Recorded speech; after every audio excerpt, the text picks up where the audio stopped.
हमारे इलाज से पहले रहो अपन इलाज करा ली। अरे प्रियंका, ना आज हम साफ साफ कहम रंजीत जी, ये क्या है? पहले रहो कंपाउंडर रही ना, हाँ रही तो कंपाउंडरे बने रही, डॉक्टर बनला के जरूरत नहीं थे।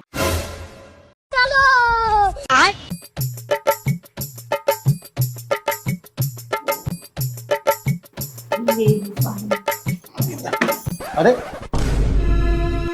का भाई? कुछ ना, बस तनी मनी घुमरी आवत है। अरे घुमरी आवता? बैठा बैठा। कब से तेरा घुमरी आवे लागल? अरे ज्यादा दिन ना, बस 2-3 दिन से। अरे 2-3 दिन से तेरा घुमरी आवता आ तू हमरा के अब बताओ तरू। हम जने कि ठीक हो जाए, ऐसे ना बताओ तुरंत। ठीक हो जाई मतलब? ना, अबे डॉक्टर को बुलाओ तनी। डॉक्टर के नाम बुलाई काहे? न तो डॉक्टर के नाम पे फिर अपन दोस्त रंजीत के बुला के ले आए। अरे तो का खराबी बा? रंजीत बढ़िया डॉक्टर बाड़े। डॉक्टरू? अरे हाँ, पहले कंपाउंडर रहले लेकिन अब डॉक्टर बन गए बड़े।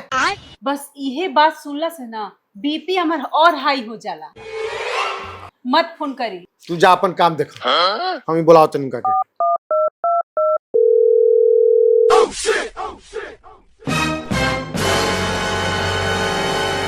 इस सज्जन को क्या तकलीफ है डॉक्टर भाई? रंजीत आओ तरन सब ठीक कर दिए, टेंशन मत लो। नमस्कार। रोम रोम भाइयों। हम भाई डॉक्टर रंजीत दूगो केस छोड़कर दौड़त दौड़त आवत पता है के बीमार बा, सब ठीक हो जाए।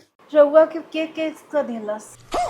केस के मतलब भेल पेशेंट, दूगो पेशेंट छोड़कर अराउंड सुन ली, दौड़ल आ गई। अरे छोड़ो ना डॉक्टर साहब, जल्दी देखी तो इनका का भइल बा।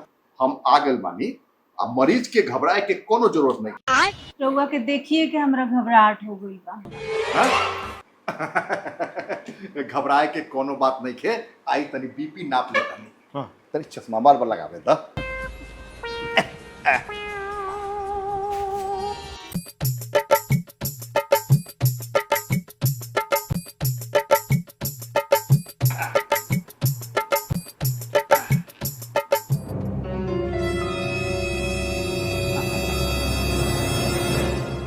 समझ में आ गई। का भइल डॉक्टर साहब? घबराए के कोनो बात नहीं है, थोड़ा सा बीपी लो है। अरे बाप रे बाप। इनमें कोनो घबराए के नहीं है। थोड़ा सा खान पान पर ध्यान दी, समय पर खाई, पौष्टिक खाई, अब सब ठीक हो जाए। बढ़िया खाना? अरे हाँ, बताई बढ़िया खाना कब खाई? ये अब नया का शुरू कर दिलू तू? नया का शुरू हो गई। जब खाना लेके बैठे नी तो प्रियंका चाय बना दो, तो प्रियंका लैपटॉप के चार्जर के ने बाद, प्रियंका हमारे शर्ट के ने बाद, तो प्रियंका पकौड़ी बना दो, तो प्रियंका पानी लिया हुआ। हर टाइम कपारे पे सवार रहे। बीपी नॉर्मल कहाँ से हुई? ये बात में दम बा। हाँ, इस सज्जन को क्या तकलीफ है भाई? कोई टेंशन के कोनो ज्यादा बात नहीं है। एक दो दवाई दे देता नहीं। रुकी,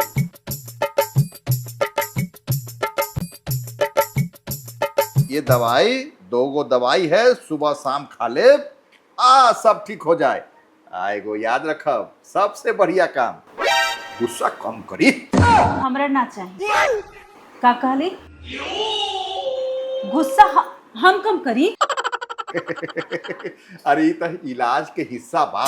हमारे इलाज से पहले रहो अपन इलाज करा ली। अरे प्रियंका, ना आज हम साफ साफ कहम रंजीत जी, ये क्या है? पहले रहो कंपाउंडर रही ना, हाँ रही तो कंपाउंडरे बने रही, डॉक्टर बनला के जरूरत नहीं थे। तो प्रियंका कहा ये सब करत तू? एक बीपी नाप लेला से डॉक्टर ना बन जाला। अरे ई का बात भाई? साचे बात बा।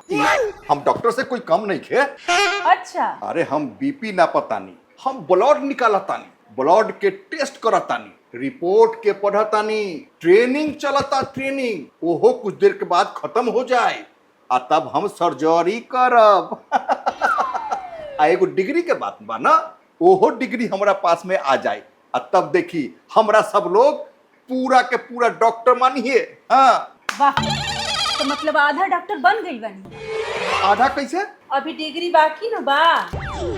अरे डिग्री तो सिर्फ कागज होला, असली चीज तो अनुभव होला। हमारा पास में ढेरों अनुभव बा। देख लू, हम कहनी नु रंजीत जी साधारण आदमी ना हई, अनुभव वाला डॉक्टर है, अनुभव वाला। तो अनुभव अपना पास से रखी, हमरा के ना चाहिए। देखी रउरा हमरा क्षमता के कम आकतानी। आई पूरा गांव जवार के लोग हमरे से इलाज करावता। इलाज करावे आवेला कि दवाई लेके भगवान भरोसे अपना घरे जाला। ये सब छोड़ो ना, तू का सब लेके बैठा? ना ना नीरज, आज फैसला होके दी। फैसला तो साफ बा, कंपाउंडर साहब के डॉक्टर वाला बुखार चढ़ गई बा। ये हम कंपाउंडर रहली हां, कोई अपराध कैली हां? डॉक्टर बन के घूमलो एगो अपराधे कहाला। हम सब कुछ कर सकीले। तो पहले अपन नाम के आगे डॉक्टर लिखवावे से पहले डिग्री ले ली। अरे डिग्री डिग्री डिग्री, ई सब लोग खाली डिग्री के पीछे पड़ल बा। अरे भाई इलाज तो बढ़िया करेला ना। हाँ, यही से तो डर लगता। एली ये दवाई रख ली, टाइम से जब खाई तो आराम मिल जाए। हमरा ना चाहिए। काहे? काहे कि राउर दवाई से हमार बीमारी बढ़ जाला। अच्छा, आज जब दवाई लेवे के न रहे तो हमरा काहे के बुलैली हां? हम ना बोलौनी है, इहे बोलौला है। देखा देखा देखा, ई मरीज से ज्यादा बीमारी तो इनकर जुबान में बा। डॉक्टर से ज्यादा बीमारी अहंकार में बा। ठीक बा, अब झगड़ा बंद कर ले दोनों लोग। हम तो मरीज के भला सोचतानी। रह दी, हम अपन भला खुद सोच सकेंगे। अरे प्रियंका, कंपाउंडर रहले तो का भइल? सालों से हमनी के इलाज करत रहनु। सुनी, मरीज खुदे कहता। पहले अपन बीपी नापी, तब दूसरा के नापम। ए प्रियंका, ई जब जब घर में आवेला ना, तब तब हमार बीपी हाई हो जाला। नीरज, अरे इनकर बीपी लो हो गई है, लेकिन तब हमार बीपी हाई हो गई।